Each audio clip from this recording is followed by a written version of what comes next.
घाट मंदिर पश्चिम बंगाल में मांस चढ़ाने की प्रथा सदियों पुरानी है और ये मां काली के स्वरूप से जुड़ी हुई है। यहाँ मांस का भोग देवी को अर्पित करने की एक विशेष परंपरा है। इस प्रथा से जुड़ी कुछ महत्वपूर्ण बातें इस प्रकार हैं। पशु बलि। काली घाट मंदिर में बकरे की बलि, पशु बलि दी जाती है। ये एक दैनिक अनुष्ठान है जिसमें दोपहर के भोजन के रूप में देवी को बकरा चढ़ाया जाता है। इसके अलावा भक्त भी अपनी मनोकामनाएं पूरी होने पर यहाँ बलि चढ़ाते हैं। दुर्गा पूजा के दौरान भैंसों की भी बलि दी जाती है। तैयारी और भोग। बलि देने के बाद मांस को बिना प्याज और लहसुन के पकाया जाता है। इसे चावल और अन्य पारंपरिक व्यंजनों के साथ भोग के रूप में देवी को अर्पित किया जाता है। एक बार जब देवी भोग स्वीकार कर लेती हैं, तो इसे प्रसाद के रूप में भक्तों के बीच वितरित किया जाता है। देवी के विभिन्न स्वरूप। कुछ सूत्रों के अनुसार काली घाट मंदिर में देवी काली को शाकाहारी भोजन का भोग लगाया जाता है, जबकि उनके सहायकों डाकिनी और योगिनी को बलि से प्राप्त मांसाहारी भोजन दिया जाता है।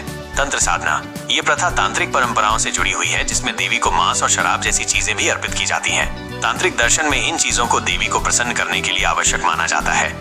ये प्रथा हिंदू धर्म की मुख्य धारा से थोड़ी अलग है, जिसमें आमतौर पर शाकाहारी भोजन का भोग लगाया जाता है। इसी कारण इस प्रथा की आलोचना भी होती रही है। हालांकि कलकत्ता उच्च न्यायालय ने इस प्रथा को रोकने से इनकार करते हुए कहा है कि पूर्वी भारत में धार्मिक रीति रिवाज उत्तर भारत से अलग है। ये परंपरा बंगाली संस्कृति और शाक्त संप्रदाय देवी शक्ति के उपासक का एक महत्वपूर्ण हिस्सा है। तारापीठ। पश्चिम बंगाल में मां तारा को मांस, मछली और शराब चढ़ाने की एक विशिष्ट प्रथा है, जो तांत्रिक परंपराओं से जुड़ी है। तारापीठ में जानवरों की बलि देने की परंपरा है। भक्त अपनी मनोकामना पूरी होने पर देवी को बकरे या अन्य जानवरों की बलि चढ़ाते हैं। इस बलि के बाद मांस को प्रसाद के रूप में भक्तों में बांटा जाता है। देवी को भोग के रूप में शाकाहारी भोजन के साथ साथ मछली और मांस भी चढ़ाया जाता है। इस भोग में चावल, पुलाव, सब्जियां और विभिन्न प्रकार की मछली और मांस शामिल होता है। करण सुधा। इस प्रथा में शराब, जिसे करण सुधा कहा जाता है, भी चढ़ाने की परंपरा है। यह भोग तांत्रिक अनुष्ठानों का एक हिस्सा माना जाता है। तारापीठ को तंत्र विद्या का एक महत्वपूर्ण केंद्र माना जाता है, इसलिए यहाँ की पूजा और अनुष्ठानों में तामसिक गैर शाकाहारी भोग की परंपरा प्रचलित है। ऐसा माना जाता है कि इन भोगों से देवी प्रसन्न होती हैं और भक्तों की मनोकामनाएं पूरी करती हैं। ये ध्यान रखना महत्वपूर्ण है कि तारापीठ मंदिर में शाकाहारी और फल का प्रसाद भी चढ़ाया जाता है, लेकिन तांत्रिक परंपरा के अनुसार मांस, मछली और शराब चढ़ाने की प्रथा प्रमुख है। कामाख्या मंदिर। असम में मांस चढ़ाने की प्रथा सदियों से चली आ रही है, जिसे यहाँ पशु बलि के रूप में जाना जाता है। इस प्रथा के तहत देवी कामाख्या को प्रसन्न करने के लिए पशुओं की बलि दी जाती है। यहाँ इस प्रथा से जुड़ी कुछ महत्वपूर्ण बातें दी गई हैं। बलि प्रथा का महत्व। कामाख्या मंदिर को तांत्रिक अनुष्ठानों और शक्ति पूजा का एक महत्वपूर्ण केंद्र माना जाता है और पशु बलि इन अनुष्ठानों का एक अभिन्न हिस्सा है। ऐसा माना जाता है कि बलि देने से देवी प्रसन्न होती हैं और भक्तों की मनोकामनाएं पूरी होती हैं। बलि दिए जाने वाले पशु। आमतौर पर यहाँ नर पशुओं की बलि दी जाती है, जिसमें बकरे, भैंस और कबूतर जैसे जानवर शामिल हैं। ये एक महत्वपूर्ण नियम है कि मादा जानवरों की बलि नहीं दी जाती। प्रसाद के रूप में मांस। कुछ अनुष्ठानों में बलि दिए गए पशु के मांस को देवी के भोग के रूप में चढ़ाया जाता है। इसके अलावा कुछ जगहों पर भक्तों को भोग के रूप में चावल, दाल, सब्जी और मछली भी दी जाती है। अंबुबाची मेला। विशेष अवसरों पर जैसे कि अंबुबाची मेले के दौरान इस मंदिर में अनुष्ठानों और बलि की संख्या बढ़ जाती है। इस मेले में देश भर से साधु, तांत्रिक और भक्त आते हैं। विवाद और वैधता। हालांकि ये एक सदियों पुरानी परंपरा है, लेकिन कई बार पशु बलि को लेकर विवाद भी हुआ है। कई राज्यों में जानवरों की बलि पर प्रतिबंध लगाया गया है, लेकिन कामाख्या मंदिर में ये प्रथा अभी भी कानूनी रूप से जारी है। ये ध्यान रखना महत्वपूर्ण है कि सभी भक्त बलि नहीं देते हैं। ये प्रथा पूरी तरह से स्वैच्छिक है और लाखों भक्त बिना किसी बलि के भी मंदिर में दर्शन करने आते हैं। तमिलनाडु के मदुरई स्थित मुनियांदी स्वामी मंदिर में मांस चढ़ाने की एक अनूठी प्रथा है।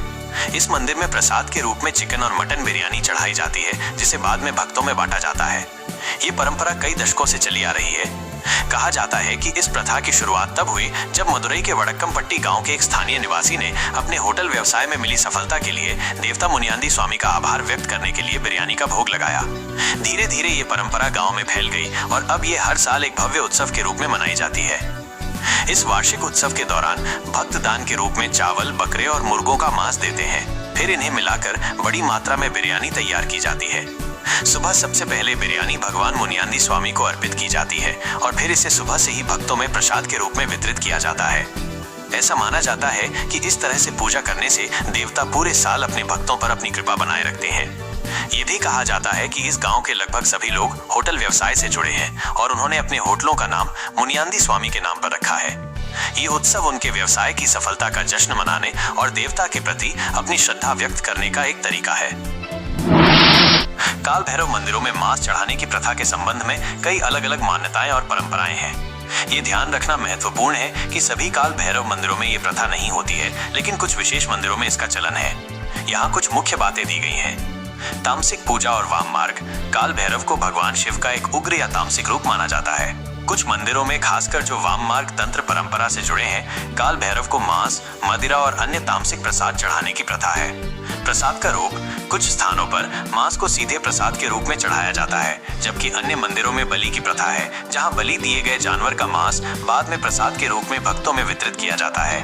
हालांकि आधुनिक समय में कई जगहों पर बलि प्रथा को बंद कर दिया गया है। अलग अलग परंपराएं। भारत में अलग अलग काल भैरव मंदिरों में पूजा की अलग अलग परंपराएं हैं। उदाहरण के लिए उज्जैन का काल भैरव मंदिर, इस मंदिर में मुख्य रूप से शराब, मदिरा का प्रसाद चढ़ाया जाता है, जो भक्तों के बीच भी वितरित होता है। अन्य मंदिर। कुछ अन्य मंदिरों में मांस, मदिरा के अलावा उड़द की दाल, सरसों का तेल, इमरती, पान और जलेबी जैसे प्रसाद भी चढ़ाए जाते हैं। शास्त्रों में विधान। कुछ धार्मिक ग्रंथों में मांस, मदिरा के भोग का कोई स्पष्ट विधान नहीं मिलता है और ये प्रथा अधिकतर आदिवासी और तांत्रिक परंपराओं से जुड़ी मानी जाती है। भक्तों की आस्था। जो भक्त इन मंदिरों में मांस या अन्य तामसिक प्रसाद चढ़ाते हैं, वे इसे अपनी आस्था का हिस्सा मानते हैं और उनका मानना है कि ऐसा करने से काल भैरव शीघ्र प्रसन्न होते हैं और उनकी मनोकामनाएं पूरी करते हैं। संक्षेप में ये प्रथा सभी काल भैरव मंदिरों में नहीं है, लेकिन कुछ विशेष मंदिरों में, विशेषकर तांत्रिक और वाम मार्ग परंपरा से जुड़े मंदिरों में, ये एक पुरानी परंपरा के रूप में देखी जाती है।